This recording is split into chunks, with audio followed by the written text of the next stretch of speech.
परिचय। प्रिया, तुम्हारा स्केल कितना लंबा है? 15 सेंटीमीटर लंबा है मैम। बहुत अच्छा प्रिया। तुम्हारा वजन कितना है रोशन? ओह, 25 किलोग्राम मैम। ठीक है। स्नेहा, तुम्हारी बोतल में कितना पानी आता है? करीब 1 लीटर मैम। छात्रों, हम अपने दैनिक जीवन में दूरी, द्रव्यमान और आयतन के परिमाण मापने के लिए विभिन्न इकाइयों का प्रयोग करते हैं। आइए इस पाठ मापन में इन इकाइयों के बारे में जानें।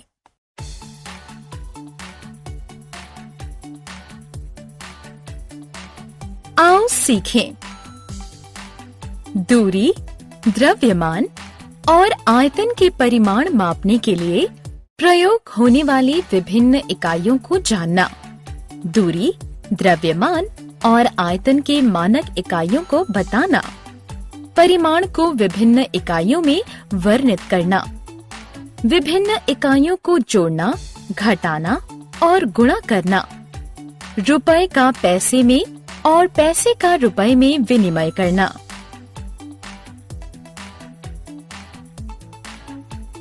दूरी मापन की इकाइयाँ। लंबाई, चौड़ाई, ऊंचाई कुछ शब्द हैं जिन्हें दूरी को व्यक्त करने के लिए प्रयोग किया जाता है। नई दिल्ली और चंडीगढ़ के बीच में दूरी 250 किलोमीटर है।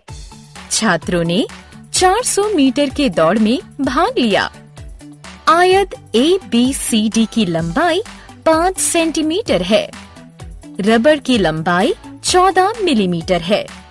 हमें ज्ञात हुआ कि दूरी मापने के लिए किलोमीटर, मीटर, सेंटीमीटर, मिलीमीटर इकाइयों का प्रयोग किया जाता है। इनमें से किलोमीटर सबसे बड़ी इकाई है, जिसका प्रयोग बड़ी दूरियां मापने के लिए किया जाता है, जबकि मिलीमीटर सबसे छोटी इकाई है, जिसका प्रयोग बहुत छोटी लंबाई मापने के लिए किया जाता है। दूरी के लिए मानक इकाई है मीटर। इकाइयों में परिवर्तन।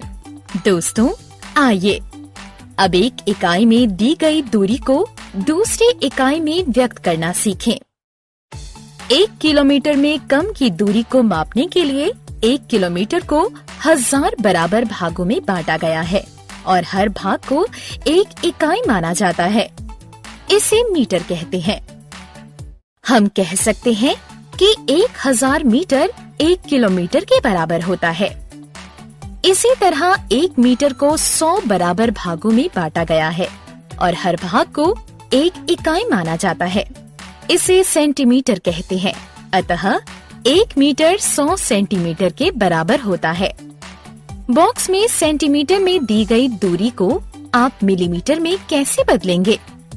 जब 1 सेंटीमीटर को 10 बराबर भागों में बांटा जाता है, तो इसके प्रत्येक भाग को 1 मिलीमीटर कहते हैं। इसका अर्थ है कि 1 सेंटीमीटर 10 मिलीमीटर के बराबर होता है।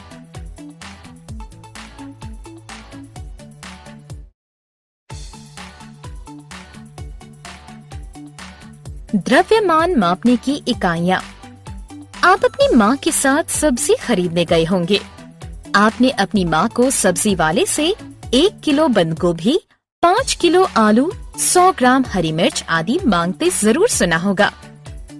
किलोग्राम और ग्राम वस्तुओं का द्रव्यमान मापने की 2 इकाइयाँ हैं, जिसमें से किलोग्राम द्रव्यमान की मानक इकाई है।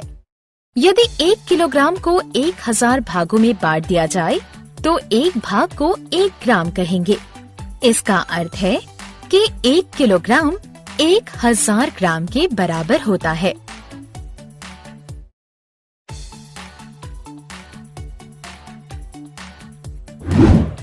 आयतन मापने की इकाइयाँ। आपके घर में रोज कितना दूध आता है? 1 लीटर, 2 लीटर या ज्यादा? पानी, दूध, रस इत्यादि तरल पदार्थों की धारिता को लीटर और मिलीलीटर में मापा जाता है। आयतन की मानक इकाई लीटर है। 1 लीटर को 1000 भागों में बांटने से जो भाग मिलता है उसे 1 मिलीलीटर कहते हैं। इसका अर्थ है 1 लीटर 1000 मिलीलीटर के बराबर होता है। दशमलव मापन जोड़। हम दूरी, द्रव्यमान और आयतन को मापने वाली विभिन्न इकाइयों के बारे में जान चुके हैं। आइए अब सीखें कि विभिन्न इकाइयों में दिए गए परिमाण को कैसे जोड़ें, घटाएं और गुणा करें। एक दिन रेयान अपने चाचा के साथ चिड़ियाघर गया। पहले 10 किलोमीटर और 598 मीटर वो लोग बहुत तेजी से चले, लेकिन उसके बाद के 8 किलोमीटर और 633 मीटर उन्होंने बहुत समय ले लिया। उन्होंने कुल कितनी दूरी तय की? रेयान और उसके चाचा द्वारा तय की गई कुल दूरी की गणना दोनों दूरियों को जोड़कर की जा सकती है। पहले 2 स्तंभ बनाएं। पहले स्तंभ में किलोमीटर के लिए किमी लिखें और दूसरे स्तंभ में मीटर के लिए मी लिखें। किमी के नीचे 10 लिखिए और मी के नीचे 598 लिखिए। 10 के नीचे 8 लिखिए और 598 के नीचे 633 लिखिए। अब जोड़िए। 598 और 633 का योग है 1231 मीटर, जो कि 1 किलोमीटर 231 मीटर के बराबर है। अतः 1 किलोमीटर 18 किलोमीटर में जोड़ दिया गया है। कुल मिलाकर उन्होंने 19 किलोमीटर और 231 मीटर की दूरी तय की। इसी तरह हम विभिन्न इकाइयों में दिए गए परिमाण को जोड़ सकते हैं। दशमलव मापन घटाव। आइए अब दूसरा उदाहरण देखें। एक ट्रक में 538 किलोग्राम और 177 ग्राम अनाज है और दूसरे में 219 किलोग्राम और 538 ग्राम अनाज है। पहले ट्रक में कितना भार ज्यादा है? हम पहले माप से दूसरे माप को घटाकर पहले ट्रक के अतिरिक्त भार जान सकते हैं। उसी विधि का प्रयोग करें जो हमने जोड़ के लिए करी थी। 538 ग्राम को 177 ग्राम से घटाया नहीं जा सकता, अतः 538 ग्राम से 1 किलोग्राम ऋण लिया है।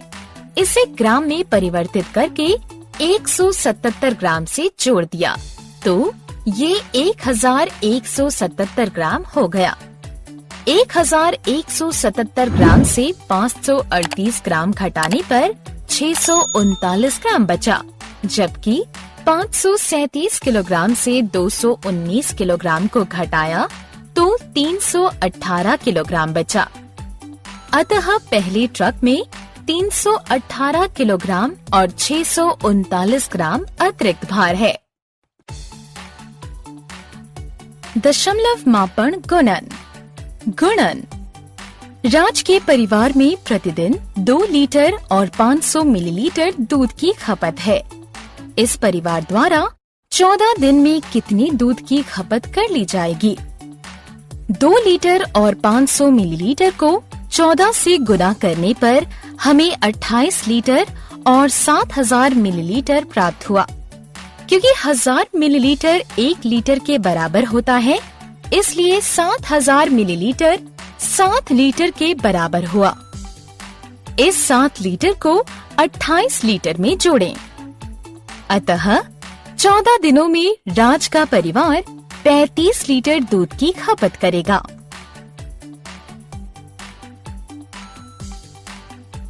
रुपया पैसा। राहुल ने 1 रुपए में एक टॉफी खरीदी। आप इस रुपए को पैसे में कैसे बदलेंगे? 100 पैसे से 1 रुपया बनता है। इस प्रकार 150 पैसे 150 बटा 100 रुपए के बराबर हुआ। ये 1.5 रुपए हुआ। अतः हम पैसे को रुपए में बदलने के लिए उसको 100 से भाग देते हैं। 1.75 रुपए को आप पैसे में कैसे बदलेंगे? 1.75 को 100 से गुणा करके हमें 175 प्राप्त होते हैं। हमने क्या चर्चा की? दूरी मापने के लिए किलोमीटर, मीटर, सेंटीमीटर, मिलीमीटर इकाइयों का प्रयोग किया जाता है। इनमें से मीटर दूरी मापने की मानक इकाई है। किलोग्राम और ग्राम वस्तुओं के द्रव्यमान मापने की 2 इकाइयां हैं, जिसमें से किलोग्राम द्रव्यमान मापने की मानक इकाई है।